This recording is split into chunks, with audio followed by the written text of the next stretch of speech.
नमस्कार. माझ्या व्हिडिओमध्ये तुमच्या सगळ्यांचं खूप खूप स्वागत. श्री स्वामी समर्थ, जे स्वामी समर्थ या गोड शब्दांनी आपण आपल्या व्हिडिओची सुरुवात करत आहोत. तुम्ही सगळ्यांनी टायटल बघितलंच असेल की आज आपण कशाबद्दल बोलणार आहे. अर्थातच जेव्हा आपल्याला एखाद्या गोष्टी मिळवायच्या असतात तेव्हा त्याच गोष्टी कधी कधी आपल्यापासून दूर जातात. जसे की आनंद, प्रेम, यश, शांती या सर्व गोष्टी आपल्यापासून दूर जातात. तेव्हा आपल्या जीवनामध्ये अर्थातच अशांती आणि समाधानी निर्माण होते आणि आपलं मन अस्वस्थ आपल्याला वाटायला लागते. हे प्राचीन असलेले एक सत्य आहे. त्यातच यालाच द बॅकवर्ड लॉ म्हणतात. हा सिद्धांत आपल्याला सांगतो की खरं यश, शांती, समाधानी याचं रहस्य कधीसुद्धा ओढून किंवा जोर लावून पूर्ण होत नाही. एखाद्या वस्तूच्या जेवढे आपण जास्त धडपड करत असतो किंवा त्याच्या मागे लागत असतो ती वस्तू त्याऐवजी आपल्या हातातून हळूहळू सरकत जात असते. आपल्या सर्वांना माहीत आहे की जीवनामध्ये सफलता, धन, पैसा, शांती, यश ह्या सगळ्या गोष्टीसाठी खूप मेहनत करावी लागते. त्यासाठीच आपण त्याच्या मागे धावपळ करत असतो. परंतु द बॅकवर्ड लॉ म्हणतात की जेव्हा आपण आपल्या इच्छाला जास्त जवळ करतो त्यामुळे जे आपल्याला हवे आहे ते आपल्याकडे येत नाही, कारण आपण त्या दिशेमध्ये जातो जो आपल्याला टेन्शन आणि अविश्वास दाखवत असते. भाग 1. मागे लागून नाही तर स्वीकार करणे शिकलं पाहिजे. कल्पना करा की आपल्या हातामध्ये पाणी आपण अंजूळ भरून घेतली आहे आणि घट्ट ती पकडून ठेवली आहे. तर काय होईल? हेच पाणी बोटाच्या साहाय्याने खाली निघून जाईल. परंतु तेच पाणी जर आपल्या हातामध्ये घेऊन आपण मूठ न बांधता तसेच ठेवले तर पाणी हातामध्ये थांबून राहील. आणि हाच सिद्धांत आपल्या जीवनामध्ये लागू होतो. आनंद, प्रेम, यश पकडून ठेवण्याचा प्रयत्न आपण सर्वच करत असतो. त्यामुळे गोष्टी अजून दूर जातात. उदाहरण, एका चित्रकार हेनीर यांची कथा.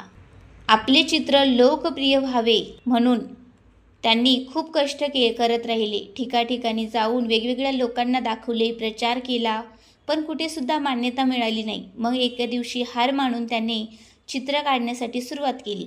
फक्त आपल्या आनंदासाठी कोणतीही अपेक्षा न करता आणि काही महिन्यांनीच त्या कलेला लोकांपर्यंत जाऊन पोचली आणि त्यांच्या कलेला वावसुद्धा मिळाला.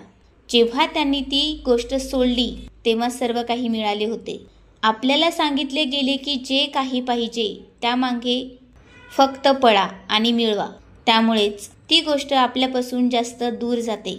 जेव्हा आपल्याकडे एखादी गोष्ट नसते आणि आपण त्याची सारखी इच्छा धरत असतो तेव्हा त्या गोष्टीची ऊर्जा आपल्यामध्ये कमी निर्माण होत असते, कारण ती आपल्याकडे नाही असे आपण मानतो आणि हीच ऊर्जा ब्रह्मांडापर्यंत जाऊन उत्तर देते. त्याच्यासाठी ओढून आणायचे सोडा आणि जीवन आपले जसे आहे त्याला स्वीकारा. जसे ते आहे तेच खरे कामी असते. ज्यामध्ये अतिरिक्त मेहनत नाही, कोणतीही भीती नाही, कोणताही जिद्द नाही, तो प्रवाह असतो तो म्हणजे यशाचा. आणि आजच्या युगामध्ये आपण त्यालाच उलट करतो. प्रत्येक गोष्टी कंट्रोल करण्याचा प्रयत्न करत असतो. एखादं काम प्रमाणापेक्षा जास्त विचार करून करायला लागतो आणि त्याचमध्ये ते बिघडून जाते. त्यावर मनोपचार तज्ज्ञ हेच म्हणतात, जेव्हा गोष्ट अगदी मन लावून केली जाते तेव्हाच ती बिघडते आणि तेव्हा मनाला आणि शरीराला दोघांनाही टेन्शन निर्माण होते आणि त्याचा परिणाम उलटाच दिसू लागतो. खरं तर जी गोष्ट आपल्याला आवडते त्या गोष्टीमध्ये स्वतःला सामावून घेणे हे महत्त्वाचं ठरते. ज्या गोष्टीवर तुम्ही खऱ्या अर्थाने प्रेम करता ती गोष्ट तुम्हाला वाईट मार्ग दाखवणार नाही. आता याचा अर्थ असा होत नाही की आपल्या इच्छा आपण सोडून द्यायच्या का? नाही, तर फक्त इच्छेची जिद करायची नाही की मला ही गोष्ट हवीच अशी जिद मनामध्ये धरू नका. तुम्ही ब्या लावा, परंतु त्याची मुळे ओढून ओढून सारखे बघू नका की कधी झाड मोठे बनणार आहे. लक्षात ठेवा, ज्या गोष्टी तुम्हाला अंतर्मनाने पाहिजे असतात त्या गोष्टी तुमच्याकडे तेव्हाच येतात जेव्हा तुम्ही त्याला बोलवत असता. आपल्या आत सर्वांमध्ये एक छोटासा मीपणा आहे आणि त्यालाच सर्व रस्ते बनवायचे असतात.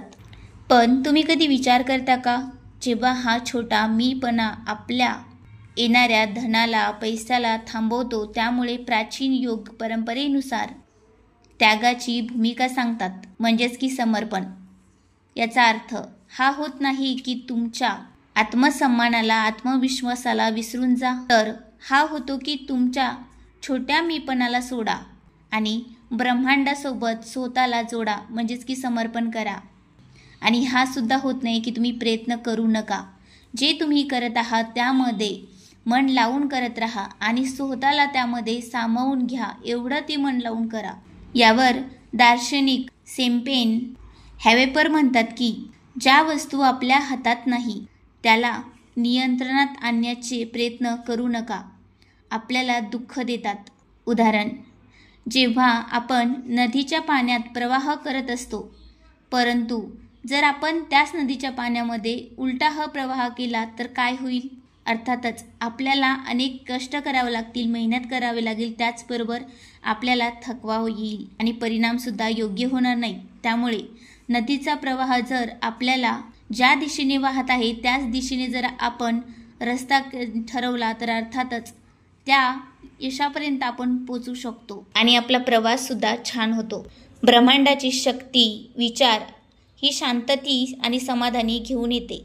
जोपर्यंत आपण आतून शांत होणार नाही तोपर्यंत बाहेरचे संकट, प्रत्येक संकट आपल्याला दिसतील. प्रमाण सांगतं की जेवढे आपण आपल्या अंतर्मनाला ओळखतो तेवढेच आपण यश प्राप्त करत असतो. स्वामी विवेकानंद यांच्या आपल्या जीवनाचा उपदेश स्पष्ट ओळखला होता. भारतामध्ये आत्मबोधन आणि आत्मगौरव जागृती करण्याचं काम त्यांनी हाती घेतलं. ते फक्त साधना करत नव्हते, तर असे विचारवंत होते की त्यांनी नवीन पिढीला जागृत केलं, जे त्यांना आपल्या अंतःकरणामध्ये स्पष्ट जाणवले होते. तेव्हा त्यांनी त्याचं पूर्ण ज्ञान, ऊर्जा आणि तपश्चर्या त्या दिशेला लावली.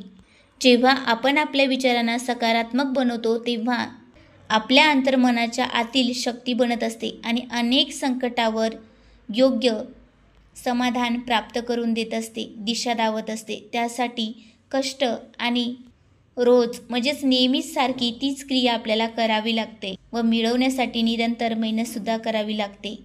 खरे यश तेव्हाच येतं, ते बाहेरून दाखवता येत नाही, तर आतून निर्माण होतं. आपली ऊर्जा ही योग्य दिशेने जाणं खूप महत्त्वाची ठरत असते. तुम्हाला हा विचार पटला असेल तर अर्थातच लाईक, शेअर, सबस्क्राईब करा. परत भेटूया अशा छोट्याशा व्हिडिओनी. धन्यवाद.